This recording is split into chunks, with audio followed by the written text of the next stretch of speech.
Hi, everyone. My name is Christine Dagny. I am the editor and publisher of Energy Balancing by Numbers. But here today, I'm going to share with you how to do internal moving healing. Internal moving healing is the work of Robert Harry Hoover. Robert Harry Hoover was an American engineer in the aerospace industry. And his journey into healing started when he went to Burma and studied meditation under teacher Yu Ba Kin. And after sitting for hours in meditation, he's an engineer. He wasn't used to sitting in those positions for that many long hours. He was in excruciating pain. And he sought help from his master, and his master told him to go to this other master for help. And this other master lived in a cave. And it was this master who taught Mr. Hoover how to move pain out of the body. So he took this technique home with him and he refined it. And then he taught it to thousands of people all over the world, really. He did meditation retreats and he taught people how to do internal moving healing. Now, internal moving healing, this is to quote Mr. Hoover. He said, pains and troubles are due to local imbalances occurring in the minutia, the life function. Symptoms are external descriptors of those pains and troubles. Within its range, internal moving removes the faint matter by means not understood, which restores local life function, rids pains and troubles, and reestablishes behavioral well being without generating new imbalances, pains, or troubles elsewhere in the body, systems, or minutiae. Now, what is faint matter? So imagine if I do not touch the pile of sand on the table or the blob of faint matter inside, I cannot move it. This is key. Faint matter is real. It's as tangible as the pile of sand. It's not imaginary. It's not something you have to visualize in your mind.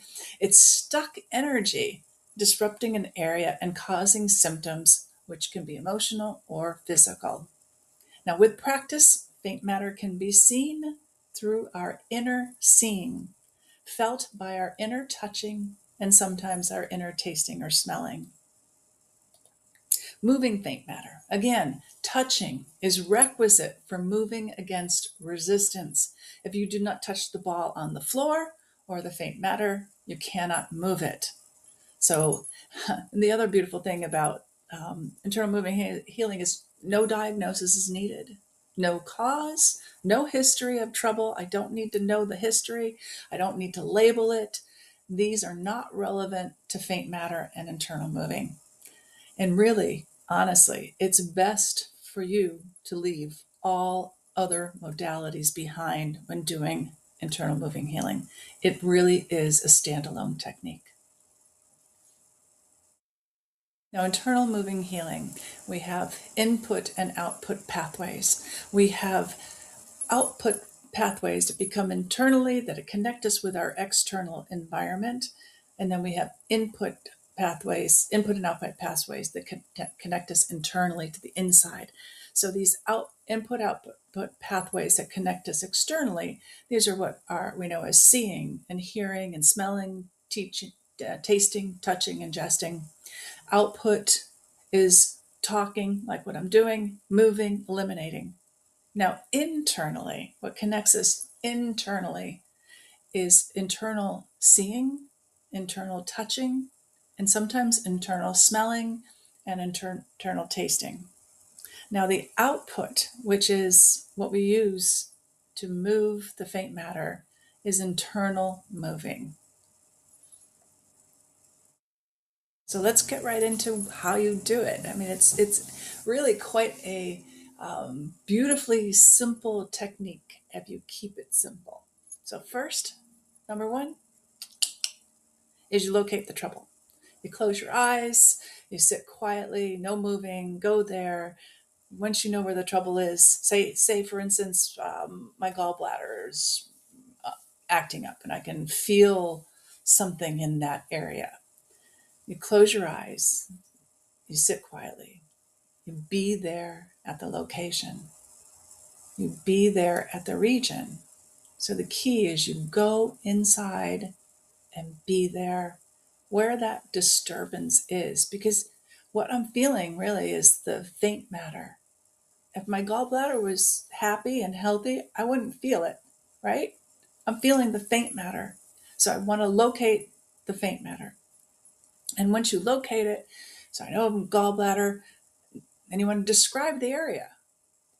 You want to use terms like, what's the location? What's the size? What's the shape? What's the texture? Intensity, color. You want to look at the edge. Is it sharp or is it fuzzy? You also want to measure it. You want to say, well, how far is it going out? From side to side. Well, it's about 6 inches, and up and down it's like 4 inches. Okay, so you've really described the area. Now that you're in there, you see it, you internally see it because you just described it. You want to position yourself. Usually you position yourself above the faint matter, right? And you want to do certain actions to move it. One of them is you push, and you push hard. You push it out of the body. You can get behind it. Go internally and get behind it. So I'm closer to my back and I'm looking at the faint matter towards the front of my body, and I want to push it out. Or one of my favorite things to do is to go in once I know what the edge looks like, and where that edge is nibble it, and just nibble, nibble, nibble, nibble, nibble, nibble, nibble, nibble, nibble. And you watch what happens. So step 4, you observe. If it's still there, go back in. You might try a different way of moving it. You might try planing it this time. You might plane it from up and down, or you might plane it from side to side. So just whatever you decide to do, basically. After that, you check again. Has it dissipated? Have you moved that faint matter out? If so, then internally massage it. Little circles, loving little circles of massage. And then that's it. You're done. And then you can go about your day. Very important in internal moving healing is the words that you use, because they focus your internal moving. So you want to use words like, are you there at the region of your trouble? Yes or no? Where is it? Don't point. Go in. Left side, right side. You want to use simple words as if you're describing an object like a book. The book is rectangular, approximately 9 by 6 inches. It's green. It's about 2 inches thick. It's flexible. It has a clean edge. These are the type of words that you want to use when you are describing what you are seeing internally. Words to avoid. They deflect, mask, and they confuse us. Don't use the words imagining, visualizing. Pretend you go in there. Place your attention, concentrate, bathe it in light. Don't use religious words, philosophical words, medical words, meditation words, psychological words, leading questions, and metaphors. Don't use them. You don't need to. It's not necessary. And it like it says, it deflects and masks, and it confuses us. So some key points. You want to focus and marshaling. Mr. Hubbard talks about this a lot. So as you practice internal moving healing, you will learn to keep your focus on the faint matter. And if you start to lose your focus, you want to marshal your focus back into what you're doing. So you can wander, but you bring it back. You marshal it back. You wander, you bring it back. Be at that region. That's very important. Every trouble.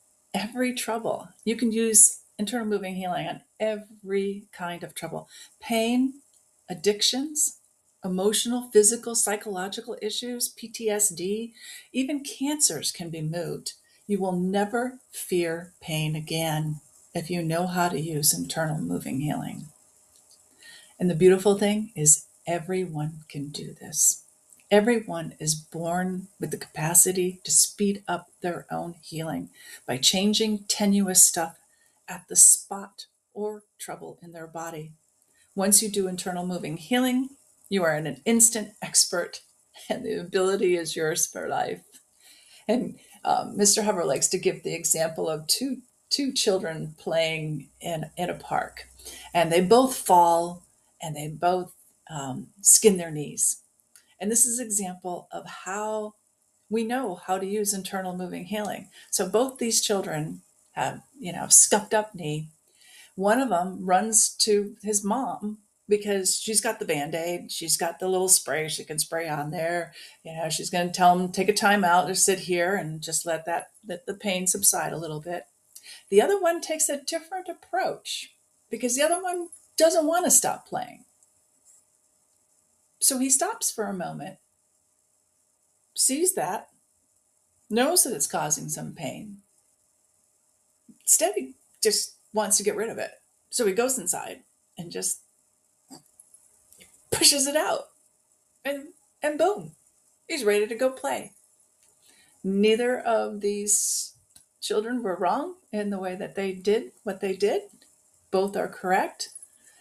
But one used internal moving healing, something that we all intrinsically know how to do. So that's my brief presentation on it. I want to thank you for listening. The book can be found on scribd.com, and with many of the used book retailers online, it no longer seems to be in print. We haven't contacted the publisher to see if it will be back in print, but right now doesn't appear to be in print. So thank you all very much for attending and listening. Thank you. Have a great day.